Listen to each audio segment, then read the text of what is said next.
Carrie Funk. I'm the Director of Science and Society Research at Pew Research Center. We're based in Washington, D.C. What we do at the center is bring information into the public sphere that helps you understand the issues and trends occurring in societies around the world. We really focus on the pieces of science that connect with broader civic issues. I started my career working on media polls in a pre-election context where you're trying to track policy issues, but also how people are going to vote in an upcoming election. The focus there is really on surveys and survey research that became my specialty. One of the big questions is, how will the coronavirus pandemic influence people's trust in scientists and their work? There's something about this period of time, this coronavirus era, that has politicized their view of scientists. How did this happen? One thing that we know and that we've seen from Pew Research Center surveys is that early on, say around March, when the outbreak was really taking hold across the country, we saw what I like to call the kind of a brief moment of American unity, where we saw close to 9 in 10 Americans say that all of those kinds of measures were necessary. But within about 4 to 6 weeks of that period, we started to see this political divide open up. Around 8 in 10 Democrats say that the coronavirus outbreak is a major threat to public health. It's about half as many Republicans. One of the challenges right now actually stems from our information environment, from our reliance on social media, from the ability to share information so much more quickly than we ever could before. It allows each of us to be a content provider.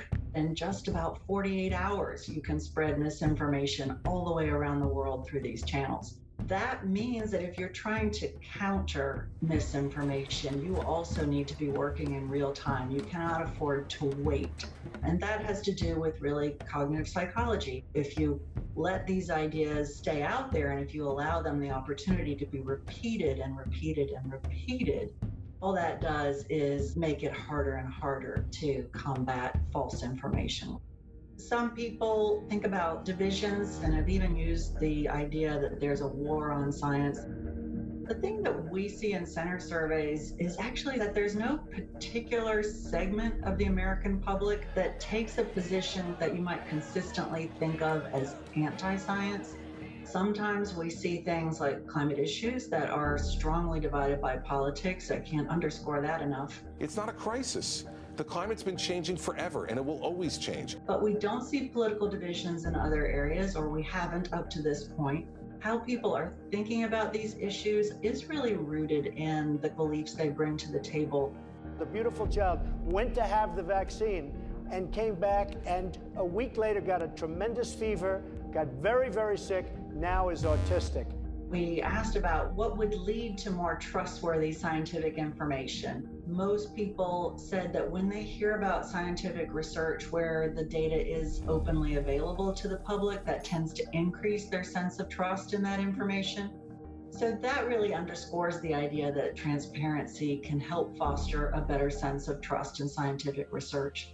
It's helpful to come back to the idea of trust being an expectation for the future, trust being built like a relationship. In this case, we're talking about a relationship between two groups of people, the public and the scientists. It would take repeat interactions deserving of trust. And so that's one takeaway for the scientific community. If you're wanting to build more trust, you need to think about it as a relationship that you try to nurture over time.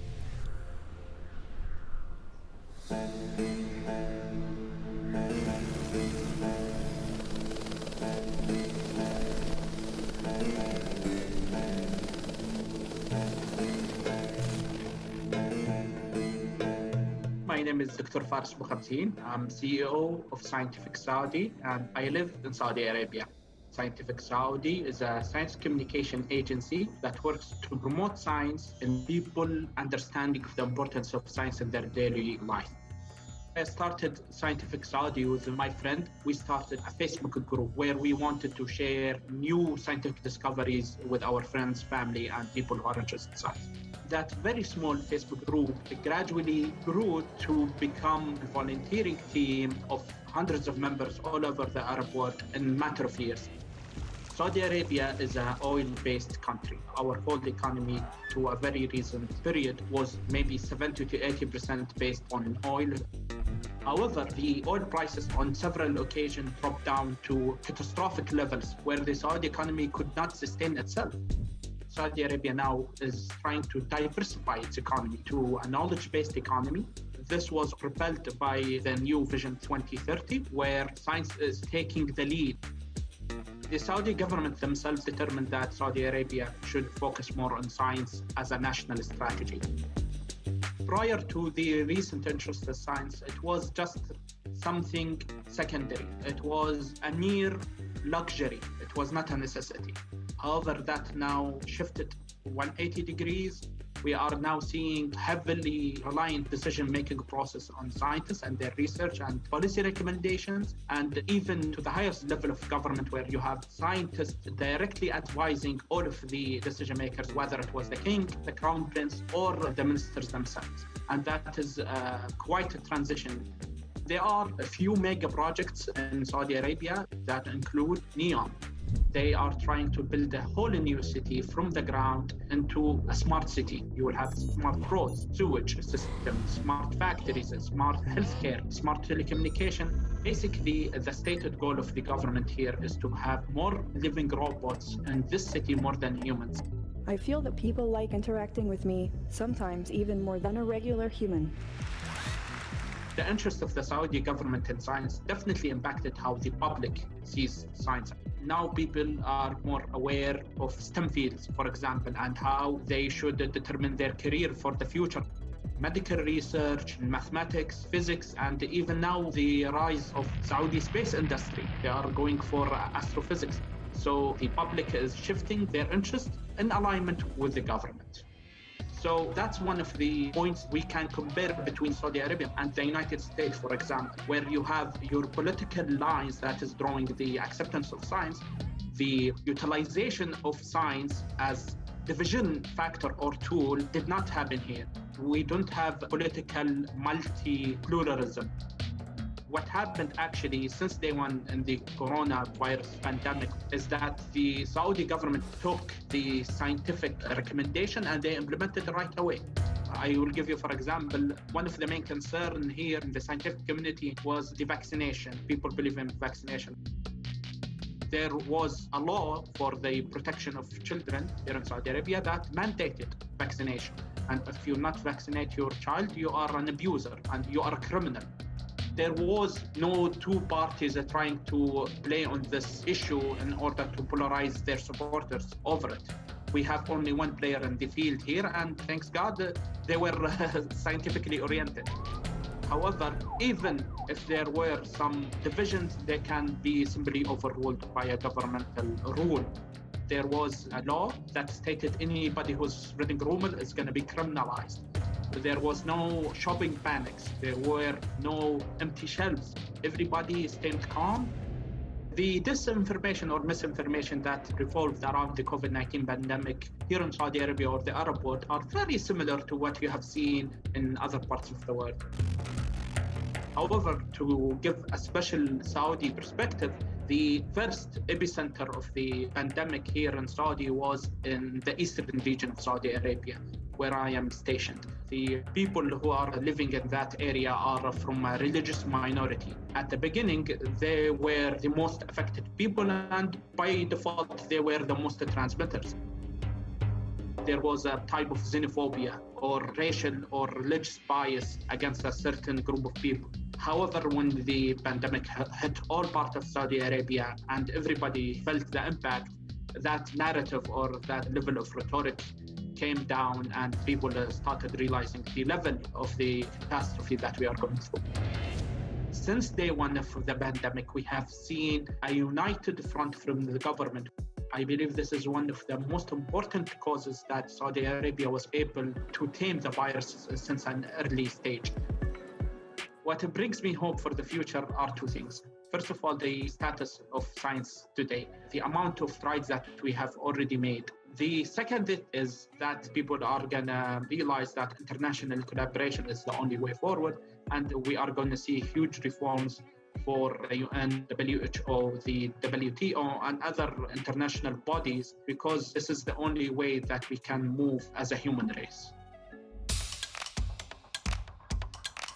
One of the things that's really interesting is the conversation around emerging science and technology. And it's really important to understand how people are responding to these new technologies. I was very interested in the conversation around robotics and artificial intelligence. It is a very trending topic here in Saudi Arabia. You have that discussion more public in the US because how AI is especially utilized in social media and maybe in decreasing jobs and such. However, here in Saudi Arabia, because it's a new industry, we see it as a job creator rather than a job competitor. When we look across these kinds of emerging developments, including autonomous vehicles, robotic caregivers, biomedical interventions that can change human abilities, what we see is really this concern about losing human control or human agency. And that's something that surely goes across borders. Human agency and the sacredness of a human life is a very important subject in Islam, which is the official religion here in Saudi Arabia. So how is that going to be evolving? How these kinds of new developments are used make all the difference. As long as they're keeping in line with existing moral norms, then it's okay. But when they start to really violate those principles or challenge them, yes, exactly. So that tends to lead to more problems. Exactly. And that actually can bring us back to the original discussion about misinformation or disinformation and their relation to science. We as scientists try to look at it from a purely scientific perspective. However, what I believe that we should do is to consider this more of identity issue, such as what your wonderful research has shown recently. The divide in trust in scientists is somehow drawn around the political affiliations. Trust in scientists is politically divided on ideological lines, not just in the US, but also in Australia and Canada and most of Western Europe. Correct. And there was another research that I have came across recently from Maryland University, where they also found that people are receptive or have tolerance for others based on their political identity, more even based on the issues they tend to disagree on. So regardless if you are pro-choice or pro-life, just identifying yourself as a Democrat or a conservative Republican, that will make me decide how I'm approaching you. So I would love to see more research from you around this issue. The issues worth thinking about are global. So I would be delighted to collaborate on issues around emerging science and technologies, around how social and religious divides are part of the picture. Regarding collaboration, definitely I would go with trying to communicate the new researchers to the public here in Saudi Arabia. I'm a professional geek, so I am very interested in any infographics Dr. Frank have to offer. Certainly, I would love a tour of Saudi Arabia, and to see it from your eyes would be fascinating. Definitely. Let's wait until the pandemic is over, and you are welcomed at any time. Sounds good.